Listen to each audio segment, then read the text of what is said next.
बिस्मिल्लाहिर्रहमानिर्रहीम अस्सलाम वालेकुम। आज का जो हमारा टॉपिक है वो दही से रिलेटेड है कि दही को अगर हम अपने फेस पर लगाएं तो किस तरह से अपने स्किन को बेहतर कर सकते हैं, अपने रंग को गोरा कर सकते हैं और जो हमारी स्किन के ऊपर जो पिगमेंटेशन होती है या डार्क स्पॉट्स होते हैं उनको हम कैसे कम कर सकते हैं।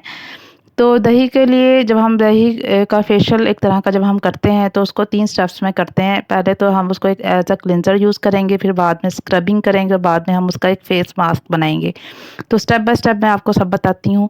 सबसे पहले है नेचुरल क्लींजर के तौर पर हमने दही को कैसे इस्तेमाल करना है। हमने एक बड़ा चम्मच ले लेना है दही का, उसके अंदर 2 चम्मच जो है वो कच्चे दूध के डालने हैं और फिर आधा चम्मच जो है वो उसमें बेसन डालना है, उसको अच्छे तरीके से मिक्स करना है और फिर फेस पे 2 से 3 मिनट के लिए हमने फेस पे लगाना है। उसके बाद जो है वो उसको थोड़ा-सा मसाज भी करना है साथ-साथ और ये मसाज जो है वो आपने सर्कुलर मोशन के अंदर करना है। इससे क्या होता है कि जो ब्लड सर्कुलेशन है वो बेहतर होगी। 3-4 मिनट के बाद आपने अपना फेस वॉश कर लेना है। ये जो नेचुरल क्लींजर के तौर पर दही जो यूज़ किया जाता है, इसका फ़ायदा ये होता है कि आपके जो फेस के ऊपर जो पोर्स होते हैं उसमें जो डस्ट वगैरह फँसी होती है वो अच्छी तरीके से निकल जाती है। आपकी स्किन जो है वो हेल्दी रहती है, आपकी स्किन की जो पीएच है वो मेंटेन रहती है। और इसको हमें लाज़मी यूज़ करना चाहिए, ख़ास तौर पर उस वक़्त जब हम बहुत ज़्यादा जो है वो कॉस्मेटिक्स यूज़ कर रहे हों उस वक़्त।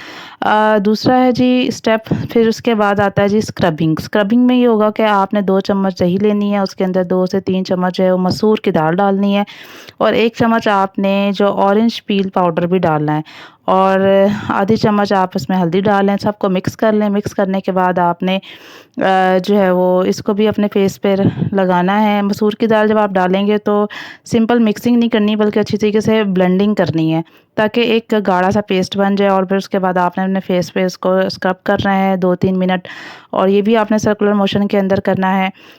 दही के अंदर जो है वो लैक्टिक एसिड मौजूद होता है और यही लैक्टिक एसिड एक नेचुरल एक्सफोलिएशन के तौर पर काम करता है, यानी आप इसे कह सकते हैं कि ये नेचुरल एक्सफोलिएंट है, यानी आपके स्किन के ऊपर से जो डेड स्किन होती है ये उसको रिमूव कर देता है। इससे आपकी स्किन फिर बाद में फ्रेश होती है, हेल्दी रहती है और यंग रहती है, रिंकल्स नहीं पड़ते आपकी स्किन के ऊपर और पिगमेंटेशन भी इससे कम हो जाती है आपकी स्किन के ऊपर, डार्क स्पॉट्स भी कम हो जाते हैं।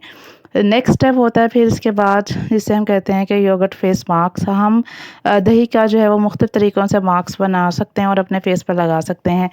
ये डिपेंड करता है कि आपकी जो स्किन टाइप क्या है, ड्राई है, ऑयली है या डल स्किन है या आपकी स्किन के ऊपर कुछ स्कार्स बने हुए हैं यानी निशानात हैं या फिर आप स्किन लटक गई है या रिंकल्स पड़े हुए हैं यानी आप इसको कम करना चाहते हैं यानी एजिंग को कम करना चाहते हैं तो इसके अकॉर्डिंग जो है वो आप दही से मास्क बना सकते हैं।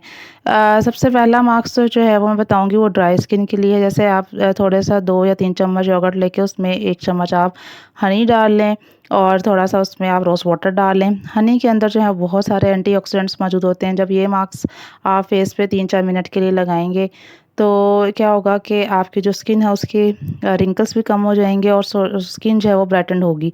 तो ये ड्राई स्किन के लिए मास्क है। इसके साथ अगर आप की स्किन जो है वो थोड़ी-सी एक्ने वाली है यानी जिसमें जल्दी से दाने निकल आते हैं, तो उसके लिए आप क्या करें कि आप बेसिल लीव्स इसका मिक्सर बना लें और थोड़ा-सा इसको योगर्ट के साथ मिक्स करें दही के साथ और फिर उसको फेस पे लगाएँ। बेसिल लीव्स के अंदर क्या होता है एक ख़ास किस्म का कंपाउंड होता है जिसका नाम है यूजिनॉल और इसमें एंटीसेप्टिक प्रॉपर्टीज़ होती हैं, यानी ये हमारे जो स्किन के अंदर जो बैक्टीरिया वगैरह हैं उनसे हमें निजात मिलती है इससे और जो जिन लोगों की स्किन बहुत ज़्यादा ऑयली होती है उसमें ऑयल प्रोडक्शन को भी ये कम करते हैं। इसके बाद नेक्स्ट ये है कि अगर आपकी स्किन बहुत ज़्यादा ऑयली है तो आप दही को मिंट के साथ यानी पुदीने के साथ मिक्स करके भी अपने फेस पे लगा सकते हैं। मिंट के अंदर क्या होता है एक ख़ास किस्म का कंपाउंड मेंथोल मौजूद होता है ये और बहुत सारे इसके अंदर एंटीऑक्सीडेंट्स भी मौजूद होते हैं।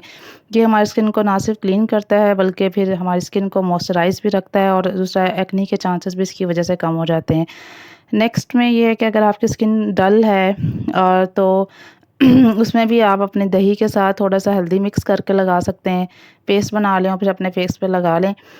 ये जो हल्दी है उसमें भी बहुत सारे नेचुरल एंटीऑक्सीडेंट्स मौजूद होते हैं। इसके अलावा इसके अंदर एंटी बैक्टीरियल प्रॉपर्टीज़ होती हैं और एंटी इन्फ्लेमेटरी प्रॉपर्टीज़ होती हैं, यानी हमारे फेस के ऊपर अगर कहीं इन्फेक्शन है या दाने निकल आए हैं, तो इससे जो है वो काफ़ी हद तक चांसेस होते हैं कि कम हो जाएँ। एक प्रिकॉशन जो मैं आपको बताते चलूँ कि बहुत सारे ऐसे लोग होते हैं जिनको डेयरी प्रोडक्ट से एलर्जी होती है, तो वो लोग जो है वो ये चीज़ यूज़ ना करें, और अगर वो यूज़ करना भी चाह रहे हैं तो थोड़ी-सी अमाउंट लेके पहले अपने हाथ पे लगा लें। अगर वो देखते हैं कि उनको कोई इन्फेक्शन नहीं हुआ और स्किन ठीक रही है, किसी किस्म की कोई इरिटेशन नहीं हुई, तब वो जो है वो फिर इसको अपने फेस पे लगा लें। उम्मीद करती हूँ आपको आज की ये वीडियो अच्छी लगी होगी। काइंडली इसे लाइक कर दें, शेयर कर दें, सब्सक्राइब कर दें और बेल आइकॉन के बटन को दबा दें। Thank you.